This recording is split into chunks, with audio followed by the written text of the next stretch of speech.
Good evening. দেখো না, চুপ করে বসে আছে। আর এইদিকে নানিয়া কি শুরু করেছে, ইনো ছড়িয়ে বাটি ঘটি নিয়ে দাদার থেকে কালার্সও নিয়ে এসছে, পেন নিয়ে এসছে। আজকে তো মামা কিছু বলছে না, ওই জন্য ও যা পারছে তাই করছে। ওইদিকে যেহেতু দাদার কাছে খেলতে যেতে পারছে না, দাদা পড়ছে, সব দাদার উনোগুলো নিয়ে এসছে, নিয়ে এসে ওনাকে গোছাচ্ছে। এখান থেকে ওখানে, ওখান থেকে এখানে করছে। বলছে আমি এগুলো গুছাচ্ছি। আমি আবার জিজ্ঞেস করেছি, আর পারি না, দেখেছো তো শরীর খারাপ, আর কি করছে। নিয়ে আজকে পুরো যা ইচ্ছা তাই করছে। এবার এগুলো আমাকে সব গোছাতে হবে। বলেছি বলে লুকিয়ে পড়ছে, আবার বড়দের জুতো পরে হাঁটবে।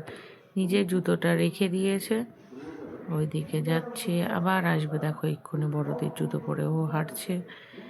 কি দুষ্টু করছে সন্ধেবেলার থেকে। আবার বলছে আবার যাব, আমি বারণ করেছি, তা আবার যেতে গেছে। আবার বারণ করেছি, তাই আবার চুপ করে দাঁড়িয়ে পড়েছে। কি করি বলো। আর মনে হচ্ছে কম্বল মুড়ি দিয়ে আমি ঘুমিয়েই পড়ি। ও যা পারে করুক। এবার স্নোম্যান, বেবি স্নোম্যান এটা। ওকে নাকি এরমভাবে পিপি কোলে নেয়, তাই ও এখন স্নোম্যানকে এরমভাবে কোলে নেবে। এই দেখো কোলে নিচ্ছে স্নোম্যানকে। বাচ্চা মানুষ কি করবে, হাসিও পায় একা একা ঘরে।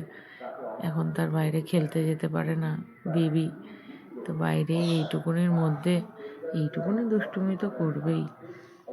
ঠিক আছে, যা করে করে নিক, তারপরে একবারে সব গুছিয়ে টুছিয়ে নেব।